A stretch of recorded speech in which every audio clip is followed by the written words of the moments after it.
Well, we continue our live coverage here at the Travel Indaba 2019. My name is Phemelo Motene. Thank you so much for joining us once again. Today we are going to be discussing, it is day one, and we are discussing the environment around KZN, how KZN has embedded itself in tourism, how the city of eThekwini has also become part of this really big convention that we come to every single year. And I'm joined here by two officials, one from the city and one from the province itself. Thulisile Galelekile is a Tourism KZN Marketing GM. Hello, thank you so much for coming in. Thank you. And Zondi, Durban Tourism Marketing and Communications. Thanks for joining us. Thank you. So you pull off this magnificent event every single year. People keep coming back in their numbers. In fact, numbers don't dwindle, they increase. I get the sense that it works because there's a wonderful collaboration between yourselves. How do you get that right? Because many cities don't know. In fact, I was talking to my colleague saying, in Sandton, we're down the road from the convention center. A big event could be happening and we know nothing of it, but it doesn't seem to be the case here. I think it starts from one recognizing that Durban is central to the province. And between the province and the city, we have to work together and we have to make sure that whatever we do benefits the entire province. From when a visitor arrives at King Shaka to the attractions that we have that reaches beyond the city of Durban, from the St. Lucia down to Drakensberg, down to Oribi Gorge. So it is important for us that as much as we have the infrastructure in place, that the business of tourism is able to benefit everyone that touches the province. And also the way that we've geared ourselves is that when we went out and we bidded for eTourism Indaba, we were very clear that we needed to go into it as a team. So the team comprises the Durban ICC, which is the venue for the Tourism Indaba, and then as key parties into the equation, we then decided to form a team that's going to be helping us in terms of driving this thing going forward. So from the inside of the entire Tourism Indaba, we were very clear that it is not going to be delivered if we are not working together as a collective team. So it's one thing to have big stakeholders come together, as you said, you bid together, you collaborated nicely together, but I must be honest, I mean, I've never seen anything like it. From the person on the ground, there's buy-in. Yes. How did you get that right? I see it every single year. You know, you go outside of the steps of the Durban ICC, and there's activity from the locals, not just people who are here for the trade. Outside, there are people who are hovering, who want to come in, who want to be a part of it. How do you get that right? Importantly, when we put the bid together, we ensure that we drive local community participation and local business participation. That's embedded in the formula that makes Africa Travels Indaba what it is today. And for years that we've hosted such an exhibition, we've been able to groom and to able to work with our small businesses that they are part of the feeder into the economy. Indaba on its own contributes on average 80 million rands into the GDP of the city for the duration that it has, with over 2,400 people locally who are employed at Indaba. So we know for years that when Indaba comes to the city, it's got a huge injection economically and it creates opportunities. But importantly, we see now a lot of emerging businesses coming to be the major players, not only at Indaba, but within the frame of travel and tourism.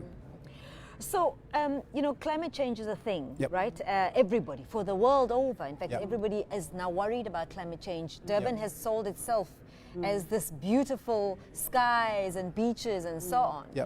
I suspect you can't drive that anymore alone. You cannot drive tourism on that alone. Are you thinking widely about how else you're going to make people come to Durban? There is quite a number of initiatives that we've put on board in terms of making sure that we bring people here. Clearly, climate is one of those key things that we sell ourselves on, but then we've sat and we said, how do we then make sure that we gear Durban, KwaZulu-Natal so that it's able to meet tourism? Sibu spoke to the fact that we're using now Durban as the gateway into the province, and we are meeting now with key strategic partners from the public sector right into the private sector who have a full understanding of how the whole value chain works, and we're working quite closely with them in terms of crafting a sound value proposition that's actually going to help us go out there and sell the province. So in doing that, what we're then able to do is to actually identify a few things that are unique to the province and and to Durban and KwaZulu-Natal, that's actually going to be the main area of focus for people that are coming here. And also the realization we're coming to is that there's a whole host of other things we need to do other than just promoting tourism in isolation. So we're saying, how is Durban, KwaZulu-Natal geared to accept trade? How is it geared to accept investment? How do we then make sure that we use all of these things holistically in order to make sure that, like I said, we have a sound value proposition that we can then go out there and sell to the people. You know, Spo, you still have hidden gems in KZN, which astound me every single time you bump into one. And I'm wondering when you're going to actually make a big noise about it. You have a wonderful heritage of indigenous knowledge systems here. You have the Midlands, which is sitting on heritage that a lot of people don't know about. It's a handful of people, and one would like to see more commitment to that level of tourism. You know, if you look at Durban, KwaZulu-Natal, we have a long history of rich culture and heritage. As we progress into redefine what the destination has, and also taking into account the changing needs of a traveler and the changing touch points on and the experience that a traveler is looking for, it puts us at the front of how do we then start crafting and reaching out to the deep rich culture and heritage and repackage the experiences that we've known to be within KwaZulu-Natal traditionally, and to integrate them with one, the developmental from an infrastructure point of view, and two, from the touch point for tourism, and also respond to the new trends. Because what we also have, Durban, KwaZulu-Natal is one of the most destination where within Durban you can do everything within 3 hours, where you can drive to Drakensberg, you can drive to St. Lucia, you can do diving at the Oribi Gorge, but also you can fly anywhere within SADC in 2 hours directly from Durban, and connect from Dubai to London, you know, to many destinations globally. So we're slowly opening up this destination, one, to compete globally and locally. And I can assure you that as we move forward collectively as Durban and KwaZulu-Natal, Durban will be a different destination in 3 to 5 years' time. I spoke to you earlier on about other things that I hear about are happening in KZN, science and technology, massive insights into science and technology that come from this province. We're not hearing a lot about that.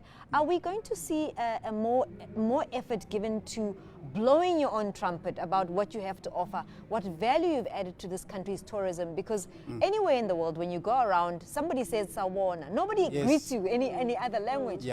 That's quite something to own that and to say, well, actually it belongs to KZN. It's also quite a heavy burden, though. Yes. I spoke earlier about the work that we are doing as collective parties in terms of driving our value proposition. Part of it is exactly what you're talking about. How do we start now proudly going out there and owning things that we actually are pioneers in? And there's a lot of work behind the scenes that we are doing in terms of making sure that we are able to exactly drive that and start taking ownership of the things that are proudly KwaZulu-Natal. So through the work that we are doing with the strategic partners, we've developed what is called the Durban Direct, which is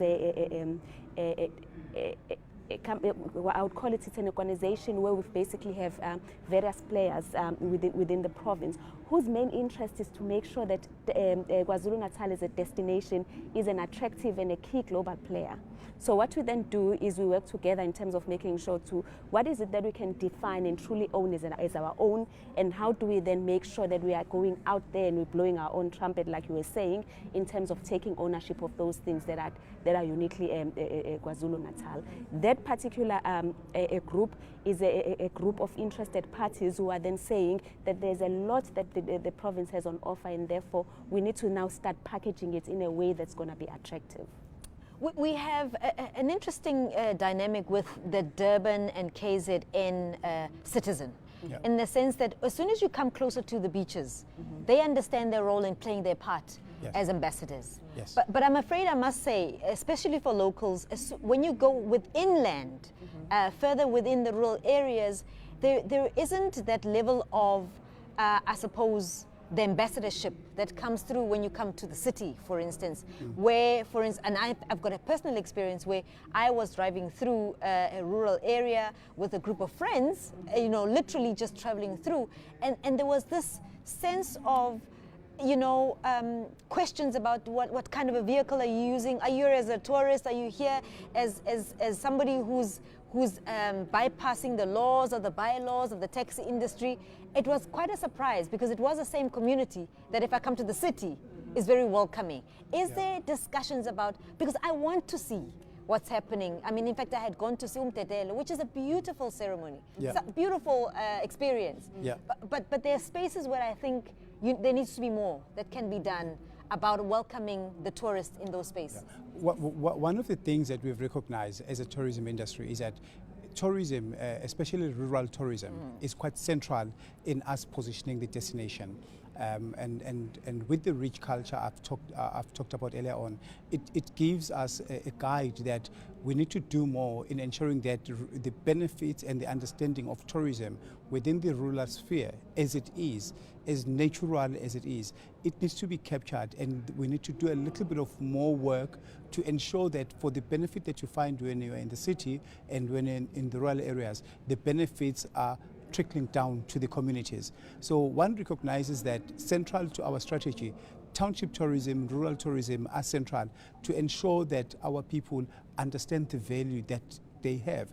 And two, tourism is one of the biggest contributors to the GDP of the country. Over 30%, it's what is trickling into the GDP from tourism. So it is important for us that, and it's part of our strategy to ensure that we touch into the rural tourism, because that's where the real, authentic cultural experiences are found. And we now need to create the value for the communities to understand that in positioning the destination, they play a bigger part. It's also fine balance though, hey? When you say you want to build this tourism within the rural areas, within the township, and also being careful around exploitation. We know that a lot of craft, for instance, comes from rural KZN. And there is that fine balance about people come, people strip, people leave, and people exploit. You know, to what extent are we investing in the ambassador within the rural areas, within the township, to say, know your value, know your true value, so that you can have this very equal relationship with your customer? What we've done is, as tourism authorities, we've put programs in place. And these programs are basically incubation programs aimed at educating your rural person so that they understand the business of tourism. And the minute that people understand the business of tourism, then there's a different dialogue that takes place. So what we've done is, like I said, we've put these programs in place where we basically take them in as part of the trainees within this program, and we then enable them to understand exactly what they need to do in terms of driving tourism. Part of that training also involves education around how do you pitch yourself as a business? How do you make sure that you don't get exploited? How do you price properly so that your materials become attractive, not just to South Africans but also to internationals? So it's quite a long drawn-out program that then enables people to then be true players within the tourism sector. What we then do, once people are in this program, to then expose them to markets, those people in the rural areas, we then take them to platforms such as this. You would have seen inside the ICC, there's, for instance, hidden gems. Those are part of the people that are basically looking into that. As part of the tourism destinations within KwaZulu-Natal, we've also offered these guys an opportunity to display in our own stands. That way, then they start understanding exactly the business of tourism. And when they go back into their areas, then they become, you almost train them to train others. Once people understand how it has worked for others, then it's a better dialogue than you can have with the rest of the people, because then they will have live people in front of them who have been through the program and understand how it works. You're spoiled for choice here in KZN. You've got a lot. You've got a lot going. But how do you keep it here? How do you keep it here? Everybody knows that the best musicians come from KZN, but you're not keeping them here. What are you doing to make me come to the Opera House here and not find your own talent somewhere else? I think one of the good examples is that when artists groomed in Durban, KwaZulu-Natal, and they go to cities like Johannesburg and other platforms, they become our ambassadors. They are the ones that are selling the beauty and what the culture and heritage, the artistry of what this destination has. And that's how one looks at it, that we groom them, we give them the platform, and we want them to gain the limelight in the world, so that the world recognizes the destination that they come from. And in turn, we are able to work on them to become the activators or the advocates of the brand Durban, KwaZulu-Natal. So that is part of, I would say, our strategy behind the strategy, to say how do we make sure that from the talented Mbongeni Ngemas of the world, that when they go out and present the craft in the States, and they're able to come back, and they're able, we host groupings that still wants to go into the battlefields, into Zululand, to see how the culture of KwaZulu-Natal is. And we take pride when we work with such artists, when we work with such performers, because they help us position and package the destination. Yeah. It's also very tricky. You want tourists to come, but we bring problems. You know, we bring litter, we bring all sorts of things. It's a fine balance. And we all know now that sustainability is something that we need to worry about. To what extent is your community buying into helping all of us understand the value of keeping our beaches pristine? Because that has a long-term effect on all of us, ultimately. I must say that in particular is still work in progress. Again, it comes back to what we said earlier in terms of educating people so that they understand and take ownership of tourism, and also educating them in terms of understanding the benefits derived to them as a result of tourists coming here. So there's a lot of work we do with communities at large, just to help them understand what the role they play as key tourism ambassadors, and in making sure that we're able to then keep our locations clean. So that work is, like I said, it's work in progress. Are we there yet? I can say that we're not as yet, but we are actually making inroads in terms of trying to make sure that we're able to resolve those issues. Access to market. You've got a lot going on here. You've got a lot to offer. But I also imagine that people then want to expand. They want to grow. Are you in exchange programs with other cities, perhaps in other parts of the world? Is that something that you're discussing? I mean, Durban is an obvious one with India. That relationship is quite an obvious relationship. Is there something like that in the pipeline? I would put it in this particular one. The first thing that we've done under the Durban Direct is we need to make sure that the destination is opened up so that it's accessible from London to Durban, from Dubai, from all the areas. And once we get that, it provides an enabling environment where it becomes easier for a crafter in Durban to say, I'm taking the next flight out of King Shaka to London to sell my products. So having crafted that and having made that strategy to work, and it opens up the destinations for the business of tourism and investment to work. And that has been one of the fundamentals in our strategy, that open the destination, let it get access so that the crafters and for everyone looks into the markets where we are able to get people direct connectivity, and they are able to do business there. And they are able to take what we have, the culture, the heritage of the destination, into those markets. And from there, we move into the more formalized strategic relations or trade relations, guided, of course, by the South African government and guided by our principals in terms of which countries do we formalize this. But primary for us is the minute we start to have that relationship with the countries, and we're able for a trader sitting in Umlazi to pack the craft and fly and sell it in London, you know, which it's what you can do 3 times a week directly from Durban to London. That is what is the most fundamental in ensuring that we become sustainable. We've also identified low-hanging fruits. So he's spoken about the issue of accessibility. We also have direct access into platforms such as Indaba globally that then enable us to take one or two of our key SMMEs into those global platforms. And what that does, it just opens up a whole host of other markets for them. For instance, we'll take them to the likes of WTM London, we'll take them to ITB in Germany, we'll take them to France into those trade shows. And what it does is it gives them access to those people that are attending there. And what we're finding is that particular strategy is actually working quite well for our SMMEs, because what it does is then puts their products into global platforms.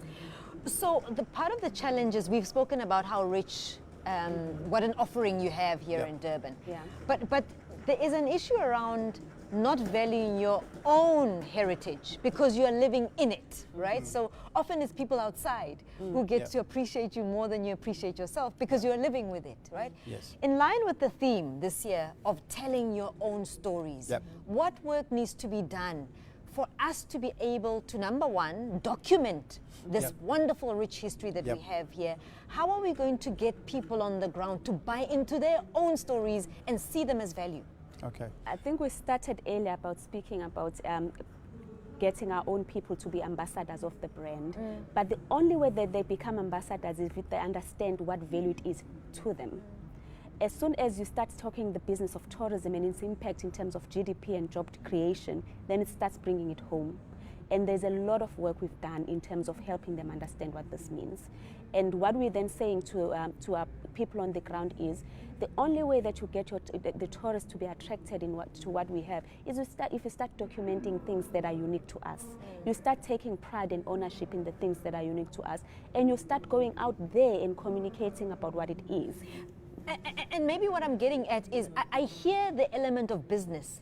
I'm getting at we are sitting with a wealth of knowledge and just heritage that just is us, right? And that doesn't have to always translate in money terms. So how you pass on your own heritage history to your child may not have a cash transaction, right? But it's part of what makes us valuable. What are we doing for us to make sure that we can see our own value? Because ultimately that authenticity is what's going to make us the attraction. Just to add as well on that, if you look at the campaign that the province has, where we've identified roots, then there is a heritage roots, there's a cultural roots, and within the province. And when the city of Durban says, but this is Durban, within the context of KwaZulu-Natal, what we're doing, we're saying, from someone sitting in battlefields, and when we talk battlefields as a heritage route, and when we look at it from a Durban point of view, and we say battlefields is Durban, what we juxtaposing is that for someone sitting in battlefields, start seeing himself as part of, I own this, and this is what makes Durban, or I'm a connectivity through this route to Durban, so that you become more than just an ambassador, but you become an advocate in the battlefields area, in Zululand. Because what we do, we're saying, for someone needs to understand that in less than 3 hours, I think it's only in KwaZulu-Natal where you can connect. You can do your trip from Durban to Drakensberg and back, and from here to St. Lucia. And we have seen also in the numbers that the domestic tourism is growing far bigger than foreign, where we're seeing a lot of within the province movement to Durban and back. And then from Durban, Gauteng. We've seen a lot of Gautengers still choosing Durban as a destination because it's the most affordable and it's the most welcoming destinations that we have in the country. So with that, we're saying we take that experience and we take that information, we're sharing with our teams and we're sharing with our communities, and we are packaging campaigns that are restoring that brand advocacy on the ground. So from a stakeholder's point of view within government, to what extent are we connecting the dots between, for instance, now we've got people buying into let's become part of the ambassadors, right? But infrastructure, if I want to be part of what is a beautiful ceremony that we see in a rural part of KZN, but I struggle to get there, because the roads are not quite up to scratch. It makes it difficult for us to explore more of our own heritage. It makes it difficult for us to see that as a destination. To what extent are we engaging other stakeholders about their role in coming to the party in making this a complete picture?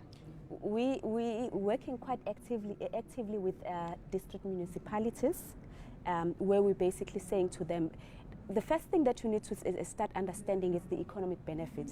Even though you were saying that's not the be it and end all, but as soon as there's an understanding of the economic impact it has on those districts, then you start getting a lot more buy-in. So there's a lot of engagements we're having at district municipal level, where we're basically saying start improving on things like infrastructure, start improving on things like experiences, that way attracting tourists, and in return bringing in the economic injection that they need, which in turn also helps in terms of improving on all those other things that you want to have. So that communication is ongoing, and like I was saying, as soon as you prove economic impact, then it becomes an easier discussion that we have at municipal levels. So like I said, the partnerships we're having with the city as well as the province and all these municipal districts is actually helping us to make inroads. It's a long-term process that we are quite confident that we'll be able to meet. But also to add, importantly, is if you look at the nature of the province and you look at the tourist nodes, let me make an example. If you go to Thulisile, Hilltop, that facility, we know it's a world oldest game reserves in the country. It's tarred, which means anyone on any vehicle can do. So you make that node work, and as it works, it starts to create the tourist activity around. So with the game reserve being tarred, we're starting to attract more people. Some are even local to come in. And being fenced, we make one node, and from that node it starts to trickle down the benefits into the community, and it starts to create its own economic value, which impacts positively on the local municipality. Because what we're working on as part of Durban Direct is where the true tourism happens is within Durban, within the context of KwaZulu-Natal. So you could be in Durban, but you still want to drive to Drakensberg. And Durban, from Durban to Drakensberg, we know that we've got one of the best infrastructures. From Durban to Thulisile to St. Lucia, the roads, the facilities in those nodes are working. And what the province is doing through various programs is to ensure that as you get to St. Lucia, the local community participation happens. Exactly. So it's difficult to own tourism because you don't really own anything. No. Exactly. As a sector, you rely on everybody else to bring their part, and then you just hope that everybody follows through. We've done very well with hotels and B&Bs and so on in terms of getting SA Tourism to help with, for instance, incentivizing them with grading. For argument's sake. Are we going to a direction where, especially for your region, where we can incentivize, for instance, museums to bring up and get the act together in maybe grading them? Because heritage is a big thing in KZN. Yes. You're right. Part of the challenge with tourism is we don't own the product. Exactly. And ensuring that our museums are central into how we package the destination is critical. I can relate that within the city's context and within the wider province point of view.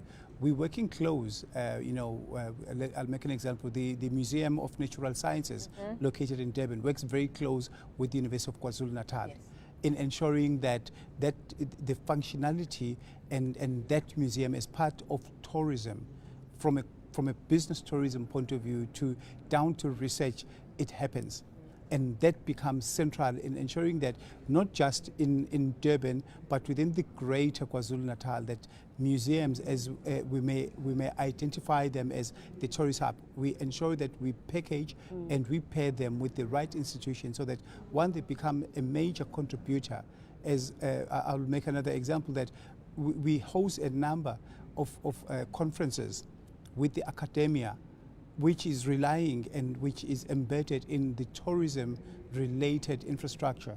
So it's important for us that when we look at culture and heritage, we look at the museums, we look at the history of what the destination has, that we package it correctly, because within the KwaZulu-Natal tourism, we also have the KwaZulu-Natal Conventions Bureau that looks after the business of conferencing for the entire province, where some are happening in central Durban, some are happening just around the province. So that is important for us, that as we sell the destination and as we market, trying to attract visitors to the destination, that we look into various aspects of what is it that the destination consists of, and how then do we package it all to ensure that it services as many other faculties that we have. You also spoke about incentives. Over and above incentives, what we then do is we do what is called best practice sharing. So where we basically exchange between the countries that we have relationship with, so that people go out there and they learn the best practice, and then they come back here and they apply it. And as tourism authorities, we definitely then forge these relationships globally that will then allow us to then take our guides so that they can learn as much as they can in terms of how to best attract tourism into the province, and then they come here and they apply it. Fascinating conversations. Thank you so much. I mean, we could speak all day, right? Continue to follow our conversations on Twitter. The hashtag is 702, and Radio 702 is the Twitter handle, and the hashtag is Indaba19. We are still going to be on 702's Facebook page, so continue to watch these live streams as we come live to you from the Durban ICC. This is Indaba, Travel Indaba 2019.